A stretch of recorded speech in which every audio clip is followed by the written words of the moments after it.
বৃদ্ধি পাচ্ছে যানবাহন। এর ফলে দিন দিন বেড়েই চলেছে পৃথিবীর তাপমাত্রা। বিশেষ করে উন্নত দেশগুলোর শিল্প কারখানা বৃদ্ধি পাওয়ার কারণে এই তাপমাত্রা বৃদ্ধির একটি বড় কারণ হিসেবে বিবেচ্য হচ্ছে। সারা বিশ্বের গড় তাপমাত্রা 3 ডিগ্রি বৃদ্ধি পেলেই মারাত্মক প্রাকৃতিক দুর্যোগ, উপকূলীয় ঝড় ও সাগরের পানি উচ্চতা বৃদ্ধির মতো পরিস্থিতি বিশ্বের বেশিরভাগ স্থানে দেখা দেবে। ছোট দ্বীপ ও সাগর উপকূলীয় অঞ্চলের জন্য যা মারাত্মক ঝুঁকির কারণ হবে। অনেক অঞ্চলে এর প্রভাব দেখা দিতে শুরু করেছে, যার ফলে মানুষের দুর্দশা ও মৃত্যু বৃদ্ধি পেয়েছে এবং অনেক গরিব মানুষ নিঃস্ব হয়ে গিয়েছে। বৈশ্বিক উষ্ণতা বৃদ্ধির কারণে পৃথিবী জুড়ে দেখা দিয়েছে জলবায়ুর পরিবর্তন। বিশেষ করে উন্নয়নশীল বা তৃতীয় বিশ্বের দেশগুলোতে এই জলবায়ু পরিবর্তনের প্রভাব পড়েছে ব্যাপকভাবে। জলবায়ু ঝুঁকি বিবেচনায় বাংলাদেশের বিপদাপন্নতা বিশ্বব্যাপী আলোচিত। বিশেষজ্ঞরা বলছেন, জলবায়ু পরিবর্তনজনিত কারণে ২৫০ সালের মধ্যে বাংলাদেশের ২৯টি জেলা হতে ৯.৬ মিলিয়ন লোক স্থানচ্যুত হবে।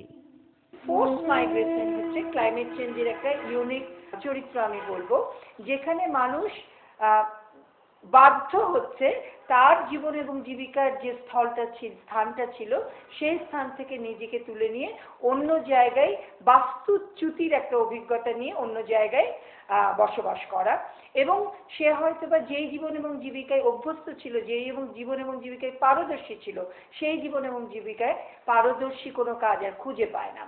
ফলে এরা ভিন্ন ধরনের এক ধরনের ঝুঁকির মধ্যে পড়ে। তার সামাজিক যে যোগাযোগগুলো ছিল সেই যোগাযোগগুলো আর নতুন জায়গায় থাকে না। সামাজিক যোগাযোগগুলো কিন্তু এক ধরনের শক্তি তৈরি করে, সেই শক্তির জায়গাটা আর থাকে না, এবং জীবন এবং জীবিকার কোনো স্থায়িত্বশীল সমাধান না হয়, সে সারাক্ষণই ঝুঁকির মধ্যে থাকতে থাকে। তো এই বিষয়গুলো জলবায়ু পরিবর্তনের ধাক্কায় প্রথমে গ্রাম থেকে মফস্বলে এবং তারপরে মফস্বল থেকে শহরমুখী মানুষের এই ধারাবাহিকতার প্রবণতা কিন্তু বেড়ে যাবে। বৈশ্বিক উষ্ণতার কারণে জলবায়ু পরিবর্তনের ব্যাপক প্রভাব পড়তে শুরু করেছে এই দেশে। কৃষি প্রধান বাংলাদেশের উপকূলীয় বা খরা অঞ্চলগুলি শুধুমাত্র ক্ষতিগ্রস্ত হচ্ছে তা নয়, এর ক্ষতিকর প্রভাব পড়তে শুরু করেছে সারা দেশে সকল ক্ষেত্রে। জলবায়ু পরিবর্তনের কারণে বাংলাদেশের শ্রমজীবী মানুষ, বিশেষত কৃষক, শ্রমিক, মৎস্যজীবী সম্প্রদায়ের জীবন জীবিকা হুমকির সম্মুখীন। জাতিসংঘের সাথে সাম্প্রতিক গবেষণায় দেখেছি যে আগে এখানে যেখানে উত্তর থেকে নর্থ থেকে বঙ্গোপসাগর এলাকা থেকে এই সমস্ত অভিবাসীরা আসতো, শ্রমিক আসতো, এখন সেখানে সাউথ ওয়েস্ট বেল্ট থেকে প্রচুর পরিমাণে অভিবাসী শ্রমিক চলে আসছে। এবং আমাদের ইন্টারভিউতে এটা পরিষ্কার হয়েছে যে যেহেতু সাউথ ওয়েস্ট বেল্টে স্যালাইনিটি লবণাক্ত প্রবণতার কারণে কৃষি মারাত্মক ঝুঁকির সম্মুখীন হচ্ছে, মারাত্মক রকমের স্বাস্থ্য ঝুঁকি সেখানে রয়েছে লবণাক্ততার কারণে। অনেক শ্রমিকই কিন্তু এখন সেখানে কাজ না করে এই ধরনের টেম্পোরারি কাজে চলে আসছে, এবং তারা বাকি যে 6 মাস যে যখন ব্রিকের কাজ থাকে না তখন শহরাঞ্চলে বা মফস্বলে অন্য কোনো কাজ করছে, অথবা এই পুঁজিটা নিয়ে তারা আবার 6 মাসের জন্য দেশে ফিরে যাচ্ছে। ফলে এই যে পরিবর্তন, ধরেন আগে আমরা মনে করতাম যে রংপুর দিনাজপুর থেকে মানুষজন বা ময়মনসিংহ থেকে মানুষজন শহরমুখী হচ্ছে, এখন কিন্তু আমরা দেখছি যে জলবায়ু পরিবর্তনের হটস্পট যেগুলো আছে সেগুলো থেকে মানুষজন শহরমুখী হচ্ছে এবং এই ধরনের কাজে নিয়োজিত হচ্ছে। দুঃখের কথা হচ্ছে, শঙ্কার কথা হচ্ছে, এই ধরনের কাজগুলো কিন্তু ইনফর্মাল সেক্টর, ফর্মাল সেক্টর নয়, ফলে সেখানে শ্রমিকের ঝুঁকির মাত্রা অনেক বেশি থাকে। এবং এ কারণেই অভিবাসনকারী শ্রমিকরা যদি সঠিক তত্ত্বাবধানে না থাকে তাহলে তাদের ঝুঁকির মাত্রা অনেক বেড়ে যাওয়ার শঙ্কা থাকে। এই সমস্যা উত্তরণে কেবল সরকারের পদক্ষেপই যথেষ্ট নয়, পাশাপাশি সকল শ্রেণীর জনগণের সচেতনতা ও দায়িত্ববোধ থেকে কর্মপদ্ধতি পরিবর্তনও অনেক বেশি জরুরি। সরকার সেখানে climate change strategy and action plan তৈরি করেছে, 2009 সালে, যেটা পৃথিবীতে অন্য কোনো দেশে আগে করতে পারেনি, এবং সেটা আমাদের দেশ থেকে বিভিন্ন দেশে সেটা নিয়েছে। সরকারের পক্ষ থেকে বিভিন্ন ক্লাইমেট চেঞ্জ যে নেগোসিয়েশন হয় সেখানে বাংলাদেশ শক্তভাবে অংশগ্রহণ করে, এবং শুধু সরকারে এখন একা অংশগ্রহণ করে না, জলবায়ুর সাথে যারা বিশেষজ্ঞ আছে বিভিন্ন সেক্টরে, এনজিও সেক্টর বা বিশেষজ্ঞ এমনি প্রাইভেট সেক্টর, তাদের নিয়ে সমন্বিতভাবে সরকার এই মোকাবেলা করে এবং আলোচনায় অংশগ্রহণ করে, এবং কীভাবে আমাদের এইগুলো সেই মোকাবেলায় ইন্টারন্যাশনালি কীভাবে অবদান রাখা যাবে, দেশকে কীভাবে এর ঝুঁকি প্রবণতা থেকে রক্ষা করা যাবে সেই বিষয়ে অংশগ্রহণ করে। এবং এর কার্যক্রমে যেমন অনেক কিছু অগ্রগতি আছে, যেমন ক্লাইমেট চেঞ্জ, সরকার নিজস্ব উদ্যোগে ক্লাইমেট চেঞ্জ ট্রাস্ট ফান্ড গঠন করেছে, যার অধিকাংশ অর্থ সরকার বিভিন্ন সরকারি প্রতিষ্ঠানের মাধ্যমে খরচ করে, এবং আর কিছু আছে যেটা এপিকেসের মাধ্যমে এনজিওদের মাধ্যমে খরচ করে। এছাড়া ক্লাইমেট চেঞ্জ রিজিলিয়েন্ট ফান্ড, যেটা দাতাদের সংস্থায় তৈরি করেছে ক্লাইমেট চেঞ্জ রিজিলিয়েন্স ফান্ড। কাজেই এই সরকার ক্লাইমেট চেঞ্জ রিজিলিয়েন্স ফান্ড তৈরি করেছে, ক্লাইমেট চেঞ্জ ট্রাস্ট ফান্ড তৈরি করেছে, এবং আমাদের বিভিন্ন মন্ত্রণালয়ের যে কার্যক্রম আছে কার্যক্রমের মধ্যে যাতে ক্লাইমেট চেঞ্জ বিষয়টা যাতে অন্তর্ভুক্ত থাকে সেই বিষয়ে পরিকল্পনা আছে। আর বিভিন্ন মন্ত্রণালয়ে ক্লাইমেট চেঞ্জের ফোকাল পয়েন্ট আছে। কাজেই ক্লাইমেট চেঞ্জের কার্যক্রম এই মোকাবেলায় আমাদের বাংলাদেশের অগ্রগতি এবং কার্যক্রম এটা মানে অনুকরণীয়, এবং এটা দিন দিনের কার্যক্রম সম্প্রসারিত হচ্ছে।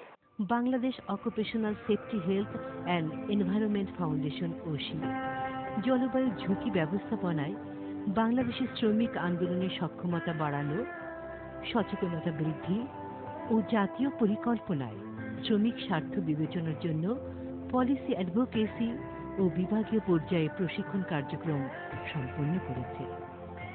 ইতিমধ্যে বাংলাদেশের ট্রেড ইউনিয়নগুলোর অভিন্ন অবস্থান তৈরি করা হচ্ছে। OSHIর উদ্যোগে গণমাধ্যমে জলবায়ু ঝুঁকি ও শ্রমজীবন শিরোনামে একটি ধারাবাহিক অনুষ্ঠানের মাধ্যমে জলবায়ু ঝুঁকির কারণে শ্রমবাজারে এর প্রভাব এবং ঝুঁকি মোকাবেলায় প্রস্তুতি জোরদারকরণে তথ্য চাহিদা পূরণের প্রতি গুরুত্ব দেওয়া হয়। The trade union movement in Bangladesh, as well as our global trade union federation, International Trade Union Confederation, is fighting on the basis of equity, justice and solidarity to tackle and to address the issue of climate changes. আমাদের এই জলবায়ু পরিবর্তনের যে ক্ষতিকর দিক, এই জায়গা থেকে শ্রমজীবী মানুষকে রক্ষা করতে হবে। কি জন্য? শ্রমিকরাই কিন্তু আমাদের এই সভ্যতার মূল নিয়ামক শক্তি। আমরা যেটা অর্জন করেছি এটাকে যদি রক্ষা করতে চাই, to protect this civilisation, to promote this civilisation, আমাদের এই ওয়ার্কারদের হেলথ অ্যান্ড সেফটি, এই বিষয়টাকে আমাদের নিশ্চিত করতে। বাংলাদেশ গভর্নমেন্ট জাতীয় পর্যায়ে Bangladesh national climate change strategy and action plan 2009 প্রণয়ন করেছে, এবং বাংলাদেশ সরকার সেই লক্ষ্যেই এই জলবায়ু পরিবর্তনের রেসপন্স দেওয়ার জন্য কার্যক্রম চালিয়ে যাচ্ছে। কিন্তু এটা খুবই দুঃখজনক যে এই যে একটি জাতীয় দলিলপত্র, যেটা জলবায়ু পরিবর্তন সংক্রান্ত জাতীয় পর্যায়ে কার্যক্রম পরিচালনার জন্য একটা হাতিয়ার হিসেবে ব্যবহৃত, সেখানে ট্রেড ইউনিয়ন বা ওয়ার্ক প্লেস বা ইভেন শ্রম কর্মসংস্থান মন্ত্রণালয়ের ভূমিকা কি সেই সম্পর্কে কোনো পরিষ্কার কোনো স্পেস রাখা হয়নি। সুতরাং এইখানে একটা চরম ঘাটতি রয়েছে, এবং সেই ঘাটতিটা যদি থেকে যায় তাহলে হয়তো আপনার রোল অফ ওয়ার্ক প্লেস, এখানে যে এন্ট্রি পয়েন্টটা সেটা না থাকার কারণে শ্রমিকদের পক্ষে এই জাতীয় উন্নয়ন পরিকল্পনায় অংশীদার হওয়া অসম্ভব হবে। সামাজিক যে নীতি আলোচনাগুলো সেগুলোতে তাদের অংশীদার হয়ে তাদের বক্তব্য তুলে ধরা সরকারের কার্যক্রমে তাদের অংশগ্রহণ করা কঠিন হবে। সুতরাং এই ক্ষেত্রে একটা বাংলাদেশের জাতীয় ক্লাইমেট চেঞ্জ স্ট্র্যাটেজি অ্যাকশন প্ল্যানের এখন এটা মূল্যায়ন করার প্রয়োজন, এবং তাতে শ্রমিকদের একটা এন্ট্রি পয়েন্ট রাখা এখন প্রয়োজন হয়ে পড়ে। OSHI যে সমস্ত কাজ করছে গ্রিন জবস কার্যক্রমকে ছড়িয়ে দেওয়ার জন্য, সে সকল কর্মসূচিগুলোতে শ্রমজীবী মানুষদের পার্টিসিপেশন এবং তাদের knowledge level, knowledge awareness building এর যে প্রসেসটি, সেটুকু আপনারা কিভাবে করছেন? অ্যাকচুয়ালি এখানে আপনার যে বিষয়টি সবচেয়ে মুখ্য সেটা হচ্ছে যে আপনার সচেতনতা বৃদ্ধি করা এবং তাদেরকে সক্রিয়ভাবে অংশগ্রহণ করার জন্য আমরা একটা প্রশিক্ষণের আয়োজন করেছি, ট্রেনার্স ট্রেনিং এবং আপনার কর্মস্থল পর্যায়ে বিভিন্ন সচেতনমূলক ট্রেনিং, সেগুলোর মাধ্যমেই এই গ্রিন জব সহ যে নীতি নির্ধারণের যে সমস্ত বিষয়গুলো আছে যেগুলো জলবায়ু পরিবর্তনের ক্ষেত্রে ট্রেড ইউনিয়নকে এই আলোচনায় সক্রিয়ভাবে অংশগ্রহণ করার স্পেস ক্রিয়েট করবে, সেই ক্যাপাসিটি বিল্ডিং প্রসেসে আমরা আপনার তাদেরকে প্রশিক্ষণ কার্যক্রম পরিচালনা করছে এবং এই ক্ষেত্রে সবচেয়ে বেশি আপনার খেয়াল রাখতে হবে যে বাংলাদেশের কিন্তু কিছু কিছু সেক্টর আছে যেগুলো আগামী দিনে ট্রানজিশন ফেজে ইন করতেছে, যেরকম জাহাজ ভাঙা শিল্প। আপনারা জানেন যে এখন আইনি বাধ্যবাধকতার কারণে তাদেরকে এনভায়রনমেন্টাল স্ট্যান্ডার্ডস গুলোকে তাদেরকে ফলো করতে হবে এবং এই ট্রানজিশন প্রসেসে শ্রমিকরা কিন্তু এমপ্লয়মেন্টে এফেক্ট করবে, কারণ এর ভিতরে কোনো সোশ্যাল প্রোটেকশন স্কিম নাই এই ট্রানজিশন ফেজের ভিতরে। এখানে তো কোনো রিট্রেনিং এর ব্যবস্থা আপনার রাখা হয় না এই ট্রানজিশন ফেজে। তারপর ইটের ভাটার কথা, আগামী দিনে আপনারা জানেন যে বাংলাদেশে হাজার হাজার ইটের ভাটা আছে এবং পরিবেশ আইন অনুযায়ী এগুলোকে আগামী দিনে ফ্যাক্টরি সিস্টেমে ইন করতে হবে এবং এই যে তারা এক শেপ থেকে আরেক শেপে ইন করবে, এই মাঝখানে যে মধ্যবর্তী ট্রানজিশন ফেজ, এই ট্রানজিশন ফেজের ভিতরে কোনো রকমের প্যাকেজ রাখা হয় নাই।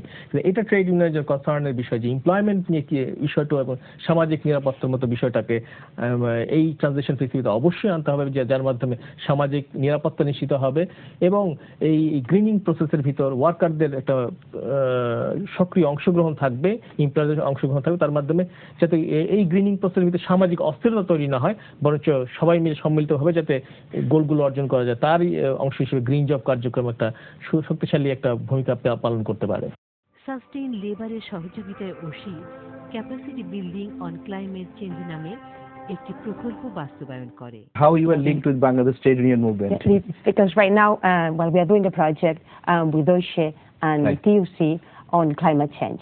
Basically explaining what it means climate change, how climate change will impact on employment, and which is the scope of action and role of action of trade unions on issues related with climate change. জলবায়ু ঝুঁকির মোকাবেলায় অভিযোজন কৌশল হিসেবে green jobs বা সবুজ কর্মক্ষেত্রকে পরিচিত করার ক্ষেত্রে ওসি অগ্রণী ভূমিকা পালন করে।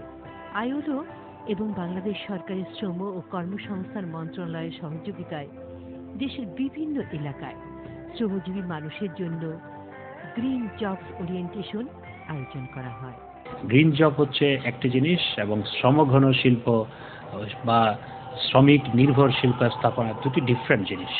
অনেক সময় দুটাকে একসাথে করা সম্ভব, কিন্তু সবসময় সেটা সম্ভব নয়। গ্রিন জব ডিক্লেয়ার অর্থাৎ গ্রিন জব বাড়ানোর ক্ষেত্রে সেই ক্ষেত্রে আমরা অনেকগুলো কর্মসূচি গ্রহণ করেছি। এই বিষয়ে সচেতন করে তুলতে ওসির নান্দনিক প্রকাশনার সহায়ক ভূমিকা পালন করে। শিল্পক্ষেত্রে পরিবেশ সম্পর্কে ধারণা থাকলে কর্মক্ষেত্রে পরিবেশ বান্ধব ব্যবস্থা নিতে সুবিধা হয়। বাংলাদেশের মতো দেশে জলবায়ু পরিবর্তন সবার বিবেচনার বিষয়, তাই আমাদের সবার এই বিষয়টি নিয়ে ভাবা উচিত এবং সে অনুযায়ী কাজ করা উচিত। আসুন ট্রেড ইউনিয়ন সদস্য হিসাবে বাংলাদেশের সবুজ অর্থনীতির এই সংগ্রামে আমরা রাখি কার্যকর অবদান।